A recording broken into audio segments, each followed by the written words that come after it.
गुणक या जिसे हम मल्टीप्लायर कहते हैं। इसका तात्पर्य यह है कि जब अर्थव्यवस्था में प्रारंभिक निवेश किया जाता है, प्रारंभिक निवेश किया जाता है, प्रारंभिक निवेश करने के परिणाम स्वरूप, प्रारंभिक निवेश करने के परिणाम स्वरूप राष्ट्रीय आय कई गुना बढ़ जाती है, नेशनल इनकम कई गुना बढ़ जाती है।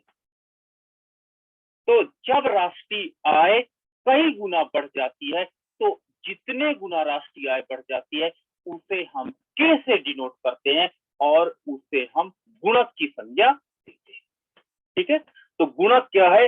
प्रारंभिक निवेश के परिणाम स्वरूप हुए राष्ट्रीय आय में वृद्धि, जितने गुना राष्ट्रीय आय में वृद्धि हो जाती है उसे हम लोग गुणक की संज्ञा देते हैं। सिंपल सा कॉन्सेप्ट है कि प्रोफेसर कीन्स ने बताया था कि प्रारंभिक निवेश के परिणाम स्वरूप। अब आपके दिमाग में एक प्रश्न आ रहा है, सर निवेश आपने दो प्रकार का कल बताया था, कौन सा निवेश हम ले? हमने कहा चलिए आप ऑटोनॉमस इन्वेस्टमेंट ले लीजिए। दोनों निवेश गुणक को बढ़ाते हैं, दोनों निवेश के अंतर्गत गुणक कार्य करता है, लेकिन सरकार जब प्रारंभ में स्वायत्त निवेश करती है, बिना लाभ की प्रत्याशा के निवेश करती है, तो भी राष्ट्रीय आय बढ़ती है और फिर उसके बाद प्राइवेट सेक्टर एंट्री करता है और प्राइवेट सेक्टर के एंट्री करने के परिणाम स्वरूप वो लोग इन्वेस्टमेंट बढ़ाते हैं तो भी नेशनल इनकम बढ़ जाती है। क्लियर है? तो भी नेशनल इनकम बढ़ जाती है। तो इस प्रकार निवेश, तो मैंने दोनों निवेश को आपको डिफाइन कर दिया कि एक अल्प विकसित देश में सबसे पहले गवर्नमेंट एंट्री करती है और स्वायत्त निवेश करती है। स्वायत्त निवेश जानबूझ करके इसलिए किया जाता ताकि उस एरिया की इनकम बढ़ जाए। ठीक है, तो हम दोनों निवेश को एक साथ कंपोनेंट कॉन्सेप्ट लेकर के चलते हैं कि जब अर्थव्यवस्था में निवेश में प्रारंभिक वृद्धि होती है तो उसके परिणाम स्वरूप राष्ट्रीय आय जितना गुना बढ़ जाती है उसे हम लोग गुणक की संज्ञा देते हैं। और गुणक बराबर क्या होता है कि जब निवेश हमने किया, निवेश करने के परिणाम स्वरूप राष्ट्रीय आय कई गुना बढ़ जाती है, तो राष्ट्रीय आय कई गुना बढ़ने के परिणाम स्वरूप हमें क्या होता है कि K into delta I equal to delta Y, ये इक्वेशन प्राप्त होता है, ये इक्वेशन प्राप्त होता है। क्लियर है? अब एक काम करते हैं, डेल्टा आई को इधर ट्रांसफर कर देते हैं, तो K equal to delta Y upon delta I. ठीक है, ये आपका गुणक का फार्मूला बन जाता है। गुणक का फार्मूला बन जाता है, गुणक मतलब मल्टीप्लायर, मतलब कि अर्थव्यवस्था में जितनी नेशनल इनकम में वृद्धि हुई है उसको प्रारंभिक निवेश से आप विभाजित कर दीजिए, आपको गुणक का मान पता चल जाएगा। ठीक है, तो गुणक की डिफिनेशन क्या होती है? Multiplier defining the relationship between initial investment and final change in national income. ठीक है, तो final change in national income और इन्वेस्टमेंट के बीच में रिलेशनशिप को बताता है। मोस्ट इंपॉर्टेंट, कई बार एग्जाम्स में ये क्वेश्चन पूछा गया कि गुणक किसके बीच संबंध को दर्शाता है, तो आप बताएंगे प्रारंभिक निवेश तथा राष्ट्रीय आय के अनुपात को दर्शाता है। और कभी कभी ये एग्जाम में ऑप्शन कुछ ऐसा भी रख देता है और बच्चे टिक करके चले जाते हैं, ये गलत ऑप्शन है। क्यों? आप प्रारंभिक निवेश को नेशनल इनकम से डिवाइड नहीं कर सकते। क्लियर है? तो इस प्रकार गुणक जो होता है वो वास्तव में प्रारंभिक निवेश, जो कि आपका यहाँ पर नीचे दिया हुआ, प्रारंभिक निवेश में वृद्धि के परिणाम स्वरूप नेशनल इनकम में हुए परिवर्तन के अनुपात को दर्शाता है, अनुपात को दर्शाता है। अर्थात हम क्या करते हैं, इन दोनों के बीच के अनुपात को गुणक की संख्या देते हैं, जिसे के से मल्टीप्लायर के से डिनोट किया जाता है। सबसे पहले जो गुणक था, ये कॉन्सेप्ट आया था आर एफ कान से। आर एफ कान ने दिया था सबसे पहले रोजगार गुणक। रोजगार गुणक, जब अर्थव्यवस्था में प्रारंभिक निवेश किया जाता है तो एम्प्लॉयमेंट कई गुना बढ़ जाता है। ये आर एफ कान ने कीन से पहले कॉन्सेप्ट दिया कि जब अर्थव्यवस्था में निवेश बढ़ाया जाता है तो निवेश के परिणाम स्वरूप अर्थव्यवस्था में रोजगार कई गुना बढ़ जाता है। उसे हम लोग क्या करते हैं, उसे हम लोग रोजगार गुणक की संज्ञा देते हैं। कीन्स ने इसको और अधिक सुधारा और कीन्स ने कहा कि जब अर्थव्यवस्था में निवेश किया जाता तो रोजगार बढ़ जाता और रोजगार बढ़ने के परिणाम स्वरूप नेशनल इनकम बढ़ जाती। तो प्रोफेसर कीन्स ने डेल्टा आई और डेल्टा वाई के बीच में संबंध स्थापित कर दिया, जबकि आर.एफ. कान ने डेल्टा आई और डेल्टा ई के बीच संबंध स्थापित किए। अभी यूपी पीजीटी में एग्जाम में पूछा गया था, पीजीटी में ये वाला प्रश्न, डेल्टा आई और ई इसके बीच कौन संबंध इसको डिफाइन किया, तो उसमें करेक्ट आंसर था आर.एफ. कान ने। तो आर.एफ. कान ने रोजगार गुणक की अवधारणा प्रस्तुत किया, आर.एफ. कान ने रोजगार गुणक की अवधारणा को प्रस्तुत किया।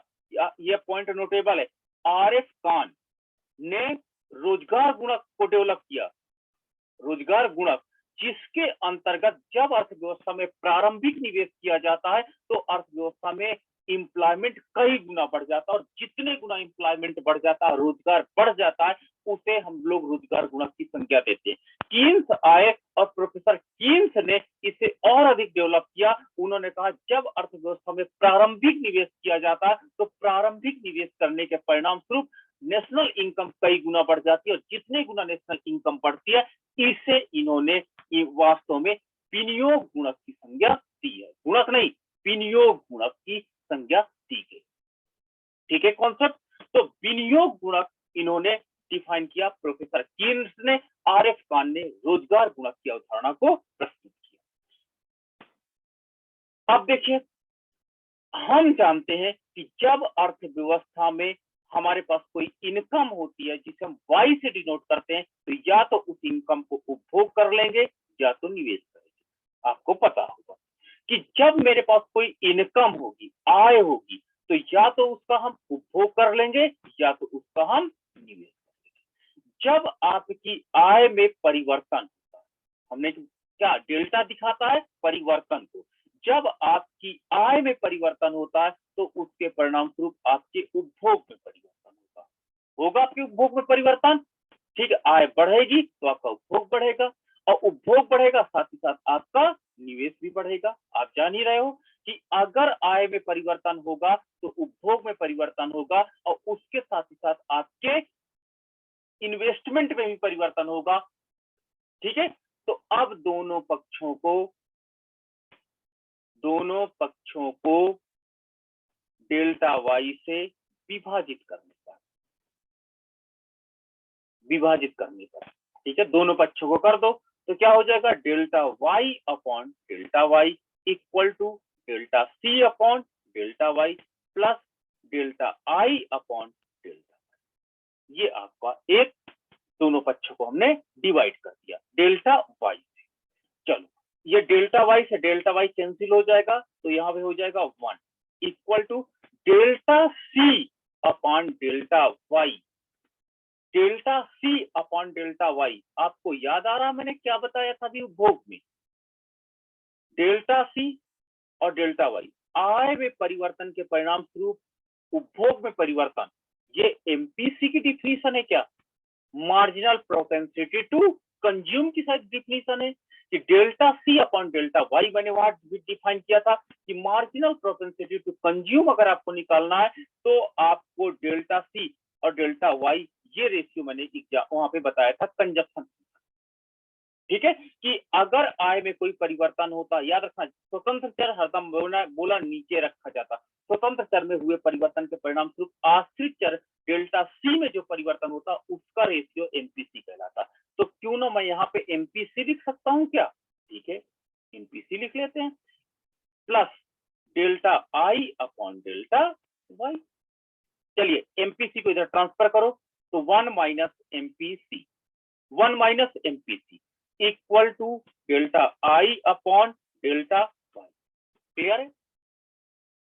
अब देखो हमको क्या चाहिए था, हमको तो गुणक ये कहता, गुणक अगर डेल्टा वाई अपॉन डेल्टा अगर आई हो तो हम वहां पे के कह सकते हैं, लेकिन यहाँ तो उल्टा है, delta I upon delta Y है। तो एक काम करते हैं, दोनों पक्षों को इनवर्स चलो कर देते हैं। इनवर्स करने का मतलब होता है कि दोनों पक्षों को कुछ हम इस तरह लिख सकते हैं, कैसे, जैसे अभी लिखा 1 minus MPC equal to delta I upon delta Y.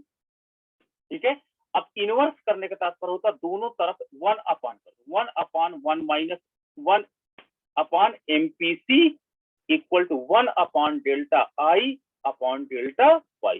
दोनों पक्ष को हमने 1 अपान में कन्वर्ट कर लिया, इसको कहते हैं इनवर्स फंक्शन कन्वर्ट करना।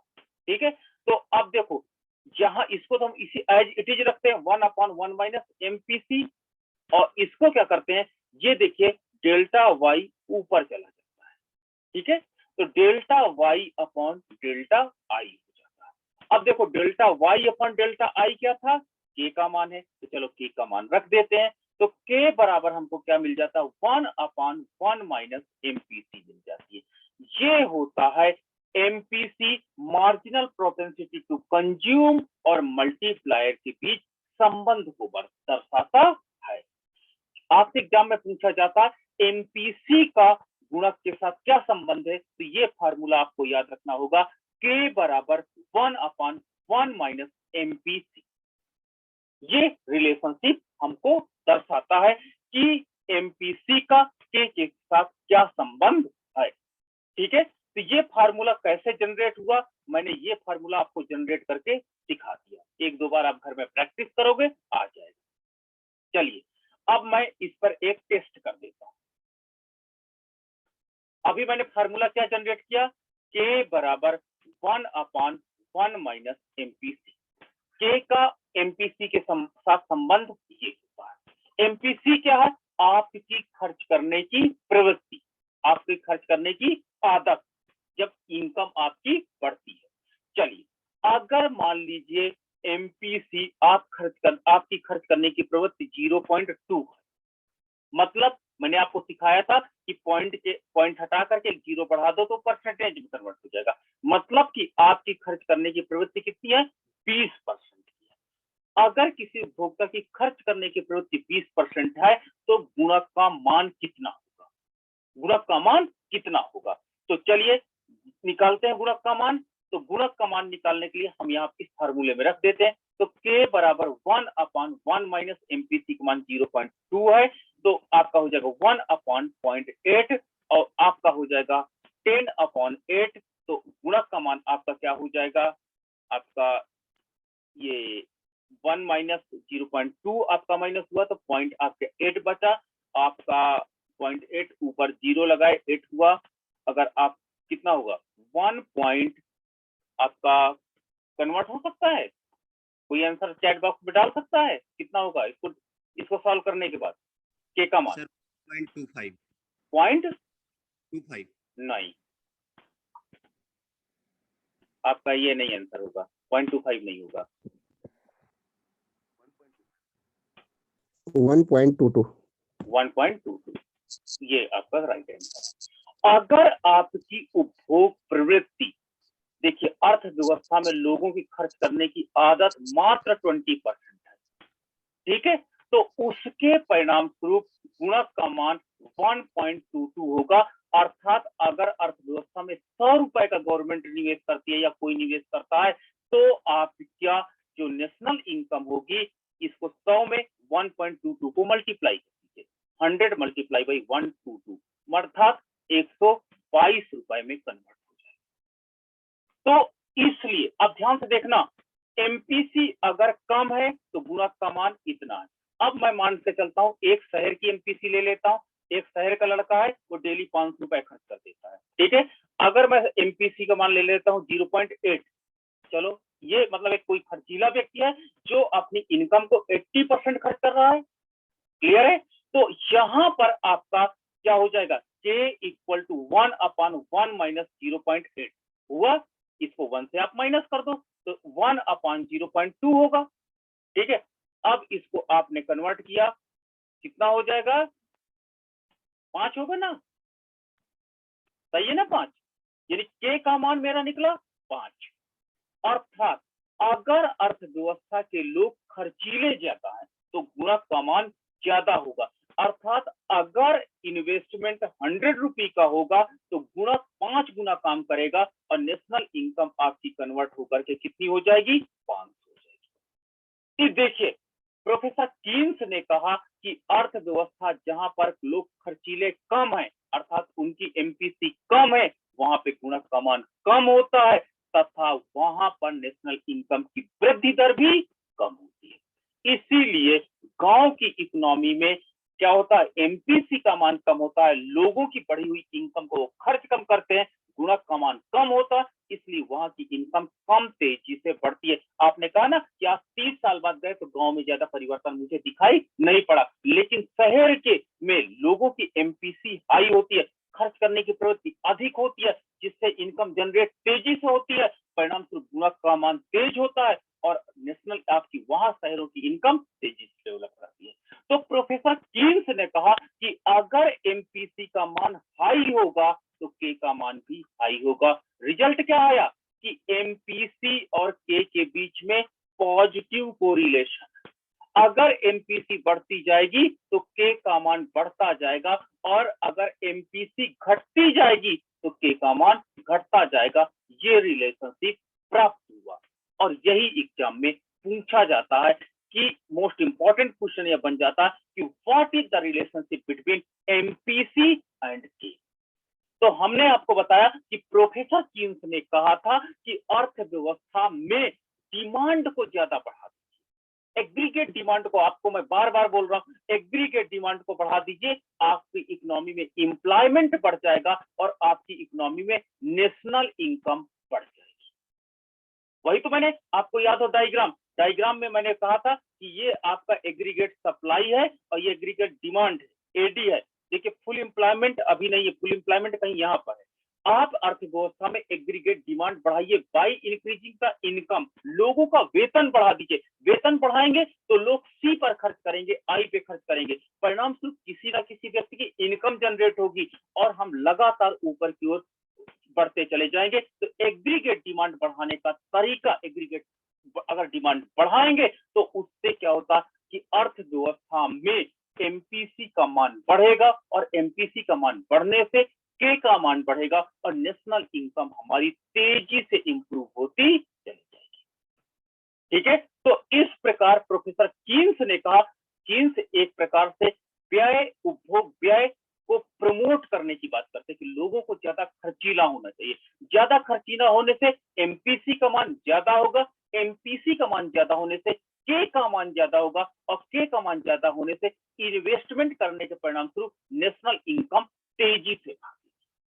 ठीक है, तो प्रोफेसर कीन्स ने कहा कि अगर अर्थव्यवस्था में 1,000 रुपए अगर हम निवेश कर देते हैं और राष्ट्रीय आय अगर 5,000 रुपए हमको कैलकुलेट होकर के आती है तो हम कहेंगे गुणक का मान क्या है, गुणक का मान 5। तो आप याद रखना, जिस अर्थव्यवस्था में या जिन सिटीज में देखना कि जिन सिटीज में लोग खर्चीले ज्यादा हैं वहां पर उनकी इनकम भी ज्यादा होगी, वहां पर मनी का सर्कुलेशन भी तेज होगा। ये प्रोफेसर कीन्स ने अपने सिद्धांत में बताया।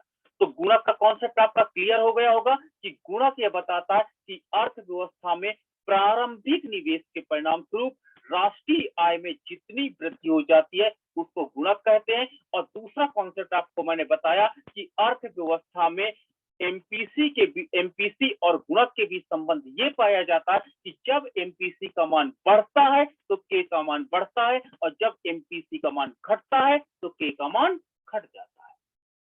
ठीक है, एमपीसी क्या है, आपकी उपभोग व्यय प्रवृत्ति या उपभोग करने की प्रवृत्ति को हम लोग एमपीसी की संज्ञा देते हैं। ठीक है, इसलिए अर्थव्यवस्था में प्रोफेसर कीन्स ने एग्रीगेट डिमांड को प्रमोट करने की बात कही ताकि नेशनल इनकम को बढ़ाया जा सके। उनके दिमाग में, प्रोफेसर कीन्स के दिमाग में कुछ ये रिलेशनशिप ही वहां पे चल रहा था, इसलिए वो एग्रीगेट डिमांड साइड को बढ़ा करके इकोनॉमी में एम्प्लॉयमेंट तथा इनकम बढ़ाने की बात कही। अब आपको ये कॉन्सेप्ट क्लियर हो गया। चलिए, इस सिद्धांत की मान्यताएं क्या है। ठीक है, सिद्धांत मैंने बेसिकली सिद्धांत आपको डिस्कस किया, अब मान्यता देखिए। अर्थव्यवस्था में स्वायत्त निवेश में परिवर्तन, ऑटोनोमस इन्वेस्टमेंट में परिवर्तन होता है और प्रेरित निवेश का अभाव रहता है। लो, हमने आपकी ही बात कर दिया कि प्रारंभिक जो निवेश है यहाँ पर मान्यता हमने कर लिया कि चलिए ऑटोनोमस इन्वेस्टमेंट जो होता है, लाभ की प्रत्याशा वाला निवेश, यानी आई वाई नहीं होता है। क्लियर है? तो तो आप एक एग्जाम पे एक पॉइंट और ध्यान देना है कि केवल डेल्टा आई ए में परिवर्तन है, प्रारंभिक निवेश, स्वायत्त निवेश में परिवर्तन को प्रोफेसर कीन्स ने अपने सिद्धांत में यूज किया था। ठीक है, वर्तमान लाइफ में किसी भी प्रकार का निवेश आप बढ़ा दीजिए, नेशनल इनकम बढ़ जाएगी, लेकिन कीन्स ने कहा कि केवल मैं स्वायत्त निवेश में परिवर्तन के परिणाम स्वरूप राष्ट्रीय आय में वृद्धि को देखता हूं, प्रेरित निवेश को उसमें शामिल नहीं कर रहा हूं। तो एग्जाम में याद रखना कि जो आपका प्रारंभिक निवेश है वो वास्तव में स्वायत्त निवेश के रूप में रहेगा। सीमांत उपभोग प्रवृत्ति स्थिर रहती है, मार्जिनल प्रोपेंसिटी टू कंज्यूम अर्थव्यवस्था में बदलती नहीं। ठीक है, गांव की अर्थव्यवस्था के लोगों की एमपीसी मान लीजिए 0.2 है, शहर के लोगों की एमपीसी 0.8 है, तो ये मान के चलते एक निश्चित टाइम में बदलती नहीं। देखिए दीर्घकाल में तो बदल जाएगी, लेकिन अल्पकाल में नहीं बदलेगी, क्योंकि प्रोफेसर कीन्स ने अपना सिद्धांत अल्पकाल में दिया था। तो अल्पकाल में जिस व्यक्ति की जितनी एमपीसी है, कल मोहन जी की मैंने एमपीसी निकाली, मान लीजिए 2.2 यानी 20%, तो 20% ही रहेगी।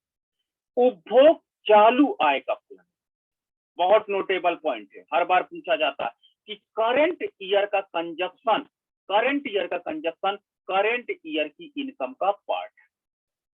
ठीक है, वर्तमान उपभोग वर्तमान आय की फलन है, ये नहीं कि पिछले साल की आय का वर्तमान में आप उपभोग कर रहे हैं, ये नहीं होता।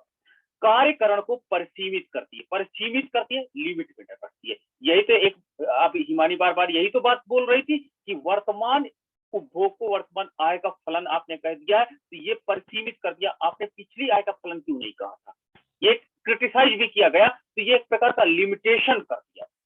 ठीक है, गुणक प्रक्रिया में समय पश्चता नहीं होती, अर्थात वर्तमान उपभोग पूर्व की ईयर की इनकम का पार्ट नहीं है। y माइनस टी, मान लीजिए 2021 का उपभोग, अगर मैं यहाँ पे सीटी 2021 रख लूं तो इनकम क्या हो जाएगा, टी का मान 2021 है ना, 2021 माइनस 1 यानी 2020 की इनकम पर उपभोग निर्भर नहीं करेगा।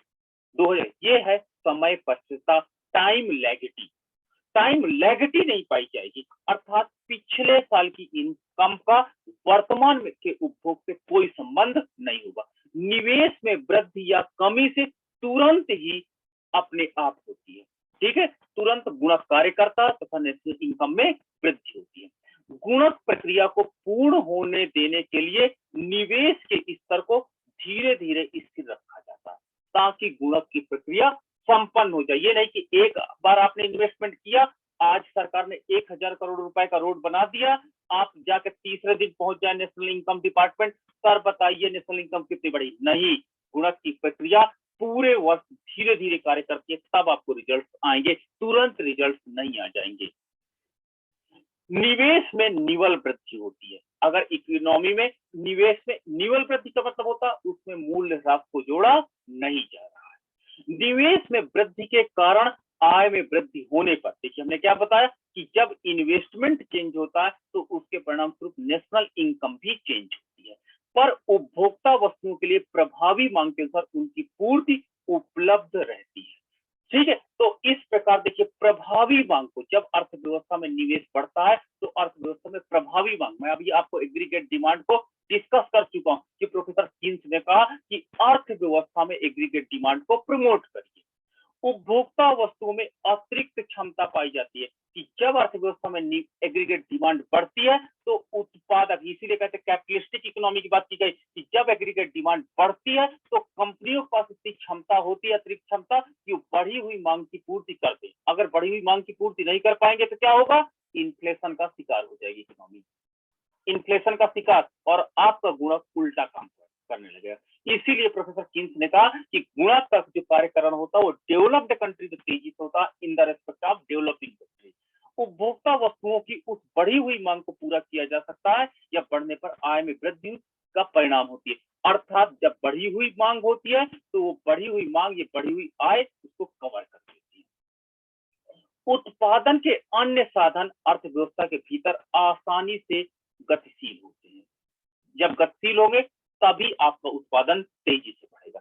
जिस अर्थव्यवस्था में गुणक प्रक्रिया कार्यकरण करती है वो औद्योगिकृत होती है, पूंजीवादी होती है, हमने बहुत बताया आपको डेवलप्ड इकोनॉमी होती है। ऐसी बंद अर्थव्यवस्था होती है जिस पर विदेशी प्रभाव या कोई प्रभाव या अंतर नहीं पड़ता। सबसे ज्यादा एग्जाम में पूछा जाता है कि ये क्लोज्ड इकोनॉमी के कॉन्सेप्ट पर काम करती है। अगर इकोनॉमी को ओपन कर दिया जाएगा तो गुणक काम करना कम कर देगा या बंद कर देगा। इसे गुणक के रिसाव कहते हैं। अर्थात गुणक प्रॉपरली काम करने के लिए आपकी इकोनॉमी को क्लोज्ड होना बहुत अधिक इंपॉर्टेंट है। इसके अलावा कीमतों में कोई परिवर्तन नहीं होता। यह कीन्स ने माना कि गुणक तभी काम करेगी जब मान के चलते कि अर्थव्यवस्था में प्राइस लेवल पे कोई परिवर्तन नहीं होता। निवेश पर उपभोग का त्वरक प्रभाव छोड़ दिया जाता है। ठीक है, उपभोग तथा निवेश के संबंध को हम लोग त्वरक कहते हैं। आपने गुणक और त्वरक सुना होगा। जब अर्थव्यवस्था में क्या होता है, निवेश बढ़ता है तो उपभोक्ता वस्तुओं की मांग बढ़ जाती है। इसके रिलेशनशिप को त्वरक कहा जाता है। ठीक है, तो त्वरक प्रभाव पर छोड़ दिया जाता है। अर्थव्यवस्था में पूर्ण रोजगार से अपेक्षाकृत कम स्तर है। प्रोफेसर कीन्स ने बताया था कि अर्थव्यवस्था में एग्रीगेट जो आपकी सप्लाई है, एग्रीगेट सप्लाई और एग्रीगेट डिमांड, फुल एम्प्लॉयमेंट जो लेवल ये था, फुल एम्प्लॉयमेंट लेवल के पहले ही कहीं ना कहीं इक्विलिब्रियम कंडीशन पर बनी हुई है। तो इन सारी मान्यताओं को लागू होने के बाद प्रोफेसर कीन्स ने कहा था कि जब अर्थव्यवस्था में निवेश बढ़ाया जाता है, डेल्टा आई का मान बढ़ाया जाता है, तो उसके परिणाम स्वरूप राष्ट्रीय आय कई गुना बढ़ जाती है। और जितने गुना राष्ट्रीय आय बढ़ती है वही आपका के होता है, गुणक होता है। चलिए एक एग्जाम्पल समझ लेते हैं। आपको हो सकता है ऐसे ना समझ में आया, एक एग्जाम्पल ले लेता हूं और अच्छा किया। चलिए राउंड जीरो, मान लीजिए अर्थव्यवस्था में 100 रुपए डेल्टा आई, ये डेल्टा आई में ले रहा हूं। मान लीजिए अर्थव्यवस्था में 100 रुपए सरकार ने रोड बनाया और मजदूरी के रूप में एक लेबर को दे दिया, तो इन्वेस्टमेंट कितना हुआ, 100 रुपए। ठीक है, जब सरकार ने किसको किसको दे दिया, एक लेबर को दे दिया 100 रुपए, तो ये नेशनल इनकम का पार्ट होगा कि नहीं, increase in income national income का पार्ट होगा। आपका आंसर होना चाहिए यस, ये नेशनल इनकम का पार्ट होगा। क्यों, क्योंकि सरकार ने 100 रुपए का इन्वेस्टमेंट किया, एक रोड बनवाया और उसमें एक लेबर को 100 रुपए मजदूरी दी, तो ये नेशनल इनकम का पार्ट हो गया। अब मान लीजिए ये लेबर जाता मार्केट में और अपने घर के लिए आटा खरीद लेता, कितने का, 50 रुपए का। अब 50 रुपए ये बचत में डाल देता है। ठीक है, 50 रुपए ये बचत कर लेता है। तो आप ये देखोगे कि जो 50 रुपए आपका उपभोग किया आटे के लिए, ये आटे वाले की इनकम होगी कि नहीं, ये आटे वाले की इनकम होगी, तो ये नेशनल इनकम का पार्ट होगा। आप कहोगे यस, ये नेशनल इनकम का पार्ट होगा। अब देखिए ये जो दुकानदार है, जनरल स्टोर वाला दुकानदार है, ये जिससे आटा खरीदा गया, ये आटा खरीदा गया, ये जाता है अपने परिवार के लिए 25 रुपए का दूध ले लेता, 25 रुपए अपनी बचत कर लेता है। ठीक है, तो ये जो 25 रुपए है, ये 25 रुपए दूध वाले की इनकम होगी, ये नेशनल इनकम का पार्ट होगा। ठीक है, नेशनल इनकम का पार्ट होगा ना। तो इस प्रकार ये 25 रुपए नेशनल इनकम में काउंट हो जाएंगे। और ये जिससे दूध लिया, ये जाकर के अपने बच्चों की फीस जमा कर देता। फीस कितनी जमा करता है, 12.5 रुपए। और मान लीजिए 12.5 रुपए बचा लेता है, तो ये 12.5 रुपए अब स्कूल की इनकम हो गई, तो ये स्कूल की इनकम हो गई, जो नेशनल इनकम का पार्ट है। इस प्रकार ये कार्यकरण तब तक चलता रहेगा जब तक कि हम फाइनली स्टेज में ये अमाउंट जीरो ना हो जाए। ये तीनों अमाउंट लास्ट में 0 0 0 करेगी। अब अगर मैं इस पूरी इनकम को जोड़ दूं, ये पूरी इनकम अगर मैं जोड़ लेता हूं, तो मुझे 100, 50, 150, 175 इस तरह मैं जब जोड़ लेता हूं, तो मुझे नेशनल इनकम प्राप्त हो जाती है। और ये नेशनल इनकम, ये 100 रुपए जो प्रारंभिक निवेश है, इस प्रारंभिक निवेश से ये नेशनल इनकम का जो गुना होता है, वो गुणक कहलाता है। ठीक है, तो जब अर्थव्यवस्था में निवेश बढ़ाया जाता है, तो निवेश बढ़ाने के परिणाम स्वरूप, प्रारंभिक निवेश बढ़ाने के परिणाम स्वरूप, जिसको प्रोफेसर कीन्स ने ऑटोनॉमस इन्वेस्टमेंट की संज्ञा दी, उसके परिणाम स्वरूप अर्थव्यवस्था में प्रथम राउंड में 100 रुपए इनकम जनरेट हुई। ठीक, जीरो राउंड में 100 रुपए इनकम जनरेट हुई। प्रथम राउंड में नेशनल इनकम 50 रुपए जनरेट हुई। सेकेंड राउंड में नेशनल इनकम ₹25 और जनरेट हुई, यही ₹100 से देखिए सारी इनकम जनरेट होती चली जाती है। ये कार्यक्रम तब तक चलेगा जब तक कि ये कार्यक्रम जीरो नहीं हो जाता। इन सारी इनकम को आप पहले दूध वाले की इनकम को, एक लेबर की इनकम को, श्रमिक जो रोड पे काम कर रहा था, एक दूध वाले की इनकम को, एक सब्जी वाले की इनकम को, एक फीस वाले की इनकम को, सबको जोड़ लेंगे तो आप देखेंगे कि अर्थव्यवस्था में ये कन्वर्ट हो जाता है कितना, इन सबको अगर आप जोड़ेंगे तो ₹200 मिल जाएगा। तो अर्थव्यवस्था में प्रारंभिक निवेश कितना हुआ, ₹100 हुआ, और अर्थव्यवस्था में नेशनल इनकम कितनी बढ़ गई, 200। तो आप कहोगे सर गुणक का मान 2 है। ठीक है, यहां पर मैंने ये माना कि अगर उपभोक्ता की एमपीसी 0.5 का मतलब अपनी 50% इनकम को कंज्यूम करता है, अब 50% वो सेविंग में डालता है, 50% कंज्यूम करता है एंड 50% सेविंग में डालता। ये मैंने एज्यूम किया था कि एक लेबर अपनी इनकम को पाता है तो ₹50 उपभोग पे खर्च करता है, ₹50 बचा लेता, क्योंकि मैंने एमपीसी यहाँ पे 0.5 मानी है। ठीक है, तो जब एमपीसी मैंने 0.5 मानी है तो ये कार्यक्रम मुझे प्राप्त हुआ। तो ये एक प्रकार से अप्लाइड लाइफ में ऐसे कार्य करता है गुणक। चलिए अब हम देखते हैं कि एमपीसी, अभी मैंने देखा एमपीसी, और एक काम करते ऐसे कर देते हैं। आप जानते हो कि y equal to C plus S, ठीक है, आपकी जो आय होती है या तो आप उपभोग कर लेते हो या तो बचत कर लेते हो, आप जानते हो। चलो, आपकी आय में अगर परिवर्तन होगा तो आपके सी में भी परिवर्तन होगा, उपभोग में परिवर्तन होगा, प्लस एस में भी परिवर्तन होगा, दोनों में परिवर्तन आपको दिखाई पड़ेगा। चलिए दोनों पक्षों को डेल्टा वाई से डिवाइड कर दीजिए, दोनों पक्षों को डेल्टा वाई से डिवाइड कर दिया। जब दोनों पक्षों को डेल्टा वाई से डिवाइड कर देते हैं तो यहाँ पर क्या बचता है, ये बचता है 1, और delta C upon delta Y अभी हमको मैंने बताया एमपीसी होती है। ठीक है, और delta S upon delta Y कल शाम को लेक्चर मैंने दिया था, क्या लेक्चर दिया था कि जब डेल्टा एस को डेल्टा वाई से डिवाइड कर दोगे तो क्या हो जाएगी, एमपीएस। तो आपका एक फार्मूला बन गया, ये formula that is very important formula हो जाता है कि एमपीसी और एमपीएस का मान एक से ज्यादा नहीं होना चाहिए। एमपीसी और एमपीएस का मान सदैव एक के बराबर होना चाहिए। ठीक है, अब चलो एमपीसी को इधर ट्रांसफर कर लेते हैं तो 1 minus MPC equal to MPS हो जाती है। ठीक है, तो ये रिलेशनशिप होता है एमपीसी का एमपीएस के साथ। अब गुणक में हमने देखा था गुणक बराबर के बराबर 1/1 माइनस एमपीसी मैंने देखा। चलिए 1/1 माइनस एमपीसी, देखिए 1 माइनस एमपीसी की जगह मैं क्या लिख सकता हूं, एमपीएस लिख सकता हूं, तो लिख लो, तो के बराबर 1/एमपीएस हो जाएगा। ये रिलेशनशिप है आपका बचत प्रवृत्ति तथा गुणक के बीच, और ऊपर वाला फार्मूला आपको बताता है उपभोग प्रवृत्ति तथा गुणक के बीच संबंध को, और ये है बचत प्रवृत्ति तथा गुणक के बीच संबंध को। जब आपकी बचत बढ़ती है तो गुणक का मान कम होता है, लेकिन जब आपकी एमपीसी बढ़ती है तो गुणक का मान अधिक होता है, आपने देखा।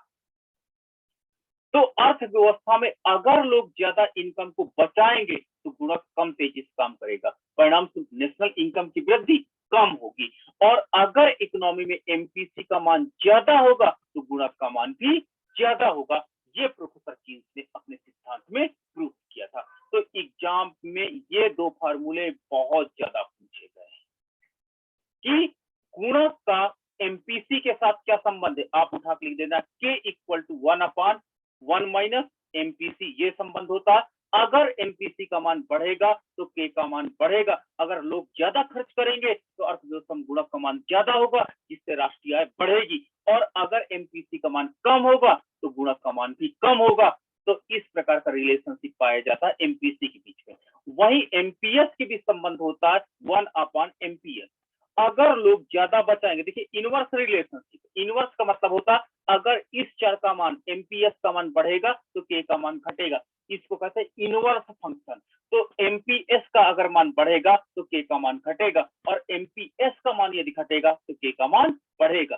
ये रिलेशनशिप पाया जाता है बचत का। तो प्रोफेसर कीन्स बचत के हिमायती नहीं थे, वो बचत को पसंद नहीं करते थे। तो इस प्रकार कीन्स का कहना था कि लोगों की उपभोग प्रवृत्ति जितनी अधिक होगी, गुणक का मान उतना अधिक होगा।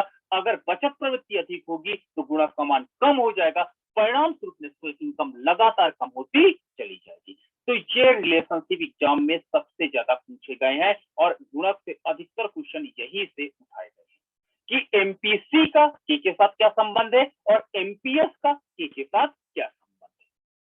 चलिए एक ले लेते हैं डायग्राम से मैं प्रूफ करता हूं।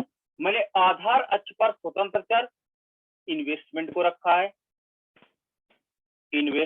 रखा है और लंब अक्ष पर मैंने क्या रखा है, नेशनल इनकम, जो डिपेंडेंट है। मैंने आपसे फिर मैं आपको रिपीट कर रहा हूं कि हरदम स्वतंत्र चर को एक्स अक्ष पर रखेंगे और आश्रित चर को वाई एक्सिस पर रखेंगे।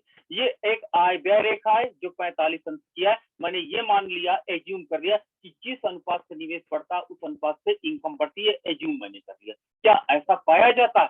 तो मैंने देखा कि ये एक उपभोग रेखा है, ये इसको कहते हैं आय व्यय रेखा, इसको कहा जाता है आय व्यय रेखा।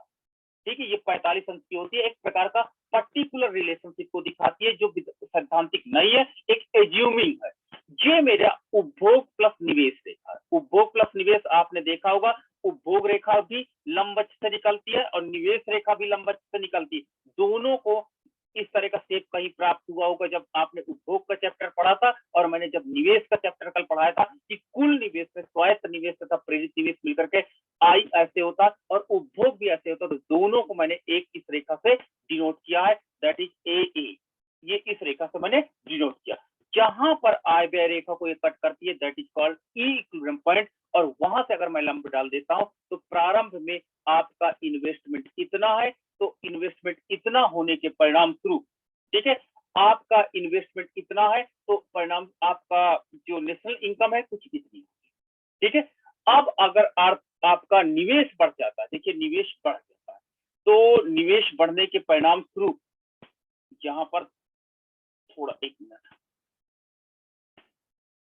हाँ, इसमें भी कीन्स ने इसको उल्टा रिलेशनशिप को यहाँ पे एक तो उन्होंने लिया, याद रखना वेरिएबल्स में प्राइस एंड डिमांड में उन्होंने चेंज कर दिया रिलेशनशिप, और ये दूसरा आज मुझे मिल गया इन्वेस्टमेंट एंड नेशनल इनकम में। ये याद रखना दो point, investment and national income में। इसमें प्रोफेसर कीन्स ने आधार अक्ष पर नेशनल इनकम को लिया है और लंब अक्ष पर इन्होंने क्या किया, इन्वेस्टमेंट को लिया है। ये याद रखना। ये एक दूसरा मुझे मान के चलिए एजम्पशन मिल गया है, जहां पर होता यह है कि आधार अक्ष पर आपका स्वतंत्र चर होता है, लंब अक्ष पर आपका परिवर्तनशील चर होता है, आश्रित चर होता है, लेकिन यहाँ पर भी कीन्स ने उल्टा संबंध ले लिया है। ठीक है, तो मुझे ये आज एक और संबंध मिल गया। यहाँ पर इन्वेस्टमेंट को कीन्स ने ऊपर आपका लंब अक्ष पर ले लिया जो स्वतंत्र चर है, तथा आश्रित चर को इन्होंने आधार अक्ष पर ले लिया। अब चलिए देखते क्या है कि प्रारंभिक हमारे पास निवेश इतना बढ़ जाता है, कितना, डेल्टा आई। ये देखिए प्रारंभिक निवेश, आपको लंब अक्ष पे इसको कंसीडर करना पड़ेगा। तो हम लोगों को जो निवेश रेखा, उपभोग रेखा है, वो ऊपर बीबी हो जाती है। ठीक है, निवेश रेखा ऊपर की ओर बीबी हो जाती है। तो यहाँ पर आप देखिएगा कि नया संतुलन बिंदु क्या प्राप्त होता है, E1 प्राप्त हो जाता है। नया संतुलन बिंदु E1 प्राप्त हो जाता है, और यहां से मैं अगर लंब डालता हूं तो देखिए राष्ट्रीय आय जो Y1 थी, ये राष्ट्रीय आय इतनी थी, अब बढ़ करके Y2 हो जाती। तो देखिए निवेश में ये स्पेस आप देखिए मात्र इतना वृद्धि, निवेश इतनी में वृद्धि परिणाम स्वरूप राष्ट्रीय आय को कई गुना बढ़ा दे रही है। देखिए राष्ट्रीय आय में कितनी अधिक वृद्धि कर दे रही है, ये डेल्टा वाई है। तो देखिए निवेश में थोड़ा सा वृद्धि, आप ये स्पेस देख रहे होंगे, स्पान ये कितना कम स्पान है, लेकिन राष्ट्रीय आय का स्पान कितना अधिक है। तो निवेश में प्रारंभिक वृद्धि के परिणाम स्वरूप राष्ट्रीय आय में कई गुना वृद्धि हो रही है, अर्थात यहाँ पर गुणक कार्य कर रहा है और गुणक का मान अधिक है। तो इस प्रकार हम जब अर्थव्यवस्था में निवेश बढ़ाते हैं तो C प्लस आई रेखा कन्वर्ट हो जाती है C प्लस आई प्लस डेल्टा आई के रूप में, और हम E से इवन बिंदु पर आ जाते हैं और अर्थव्यवस्था में राष्ट्रीय आय कई गुना बढ़ जाती है प्रारंभिक निवेश बढ़ाने से। बस इसमें जैसे मूल्य और मांग में रिलेशनशिप उल्टा है आश्रित और स्वतंत्र चर का, यहाँ पर भी डायग्राम में इन्होंने उल्टा माना है। ठीक है, तो इन्वेस्टमेंट को इन्होंने लंब अक्ष पर लिया है वाई एक्सिस पर, तथा नेशनल इनकम को इन्होंने आधार अक्ष पर लिया है। ये पॉइंट बहुत अधिक नोटेबल है। आपसे एग्जाम में ये भी पूछा जाता कि किसमें मतलब स्वतंत्र चर कहाँ पर है। जब याद रखना, जब भी इस प्रकार का कोई क्वेश्चन आते हैं या ऐसा कोई चेंजेस आता है तो एग्जाम में ये पूछने लगते हैं कि आधार अक्ष पर कीन्स ने क्या माना है या लंब अक्ष पर कीन्स ने क्या लिया। तो यहाँ पर देखिए सी प्लस आई है तो इन्वेस्टमेंट प्लस कंजप्शन को इन्होंने लंब अक्ष पर ले लिया।